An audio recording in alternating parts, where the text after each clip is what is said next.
ሐረግ ድራማ ላይ እንግዲህ በክፍል 60 የገነትና የኤፍራታ እናትና ልጅነት ተደብቀ የኖረው ገነት እንግዲህ ለኤፍራታ ምነግራት ጊዜው ሲደርስ ነው፣ ጊዜው አይደለም፣ ጊዜው ሲደርስ እነግራታለሁ እያለች ነበር። ግን ደግሞ ባልጠበቁት ሁኔታ ጽዮን እንግዲህ አፍርጠዋለች ማለት ነው። ሁሉንም ነገር ፍርጥርጥ አድርጋ ለኤፍራታ ነግራታለች። ይህን ነገር ስትነግራት ነበረ ድራማው የተጠናቀቀው ማለት ነው። እንግዲህ በቀጣይ ክፍል ኤፍራታ ገንዬ እናቷ እንደሆነች ስታቅ ምን አይነት ስሜት ይሰማታል? ትናደዳለች? ደስ ይላታል? ይከፋታል? ወይስ ምን አይነት ስሜት ይሰማታል? በቀጣይ ክፍል የምናየው ይሆናል። ግምታችሁን አስቀምጡ። ኤፍራታ ምን አይነት ስሜት የሚሰማት ይመስላችኋል? በዛ ጋር ደግሞ ያፌት እንግዲህ ኤፍራታን ለማግባት ናታንን በውሸት ሰው የገደለ አስመስሎ ቪዲዮ ቀርጾ ይዞባቸዋል። እንግዲህ ይህን ቪዲዮ እንግዲህ ለኤፍራታና ለጽዮን ሲያሳያት ምን አይነት ሪያክሽን ታሳያለች? ኤፍራታ ጽዮን ናታንን እስከ መጨረሻው የምጠላው ይመስላችኋል? ወይስ ደግሞ ያፌት ያሳያትን ነገር ሳታምን ውሸታም እንደሆነ ጠርጥራበት ሌላ ነገር የምትወስን ይመስላችኋል? እንግዲህ እዚህ ጋር ትልቅ እሰጥ አገባ ይፈጠራል ብዬ አስባለሁ። ኤፍራታ ያን ቪዲዮ ስታይ እንግዲህ ልክ የእውነት ሰው የገደለን የሚያስመስለው፣ ያኔ ደግሞ አምሽቶ መጥቶ ሲጠይቁት ምን እንደሆንኩ አላቅም ከእንቅልፌ ስነቃ የተዘጋ ክላስ ውስጥ ነው ያገኘሁት እያለ ነበር ናታን። ኤፍራታ ደግሞ የሆነ ነገር እንዳደረጉት ጠርጥራለች ማለት ነው። ሶ ይሄን ነገር አይታ እንደዚህ አድርገሃል ወይ ብላ ናታንን ስትጠይቀው እሱ አላደረኩም ሲል፣ እሷ ደግሞ እንደዚህ አይነት ቪዲዮ አይቻለሁ ስትል በሁለታቸው መካከል ክርክር፣ አለመተማመን ሊፈጠር ይችላል። ምክንያቱም ናታን ይህን ነገር ማድረጉን አያስታውስም ነበር። መድኃኒት ተሰጥቶት ነበር ይህን ነገር ሲያደርግ የነበረው። ይህን ደግሞ ያደረገበት ያው ያፌት ኤፍራታን ለማግባት የጋብቻ ወረቀቱ ላይ እንድትፈርምለት በዚህ እያስፈራራ ይህን ቪዲዮ ለፖሊስ አሳይብሻለሁ፣ ከዛ ውጭ የጋብቻ ጥያቄን ተቀበይ፣ ጥያቄን ካልተቀበልሽ ግን ለፖሊስ አመልክቼ ናታንን መቀመቅ እንዲገባን ማደርገው ምናምን እያለ ሊያሳስረው ሁሉ ይችላል። እምቢ ካለችው ኤፍራታን ለሚያስፈራራበት ነው እንግዲህ በውሸት ሽጉጥ ናታን ሰው የገደለ አስመስሎ ቪዲዮ የቀረጸው። ያፌት እንግዲህ የልብ ልብ ተሰምቶታል። በደስታ ጮቤ እየረገጠ ነው፣ እየፈነጠዘ ነው። የሚሳካለት ይመስላችኋል? በጣም እርግጠኛ ሆኗል። በቃ ቀጣይ ሚስቴን አመጣለሁ ሰራተኛ ሁሉ ቀጥሯል ማለት ነው። እና ቪዲዮን እስከሚያየው በጣም እየቸኮለ ነበር። አሁን እየቸኮለ ያለው ለኤፍራታን ለማሳየት በጣም ችኮላ ላይ ነው፣ እየቸኮለ ነው። እንግዲህ ቀጣይ የእውነት ኤፍራታ ይህን ነገር አምና ያው ኤፍራታ በእርግጥ ምንም ነገር አድርጊ ከተባለች ለናታን ከሆነ ታደርጋለች። ያው ለሌላ ሰው ነው እንጂ ለሱ ከሆነ ምንም ነገር ማድረግ ትችላለች። ግን ደግሞ ያፌትን ያው ሙሉ ማንነቱን ውሸታም እንደሆነ አጭበርባሪ እንደሆነ ስለምታቅ ምናልባት ላትፈርምለት ትችላለች። ከፈረመችለት ግን እንግዲህ ናታን የመጨረሻ ልቡ ይሰበራል ብዬ አስባለሁ። በእርግጥ ታስረዳዋለች ለሱ ብላ ይሄን ነገር እንዳደረገች።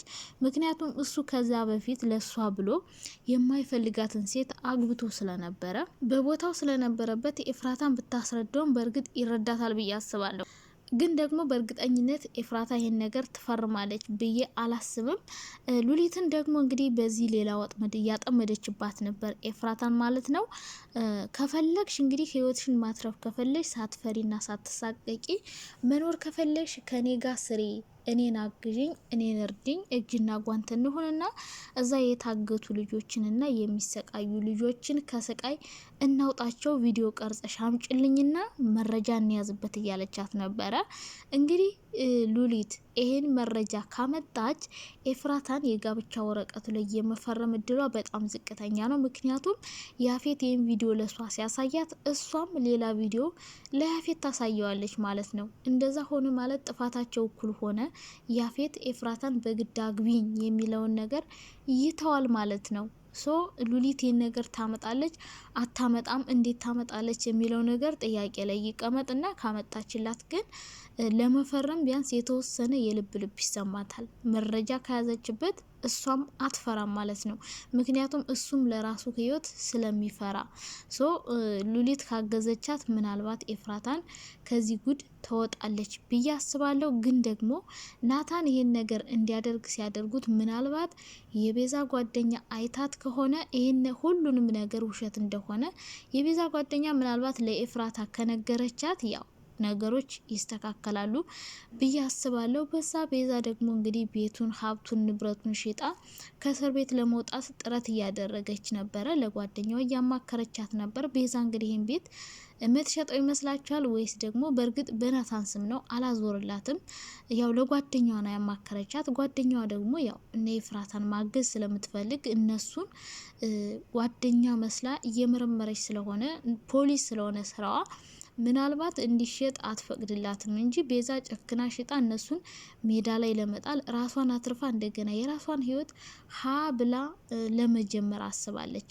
ግን ቤዛ ከዛ እስር ቤት ብትወጣም ተንኮሎ ይለቃታል ብዬ አላስብም። እስከምትወጣ ነው እንደዛ የምትለው እንጂ ከወጣች በኋላ በእርግጠኝነት ተንኮሏ ይቀጥላል ማለት ነው።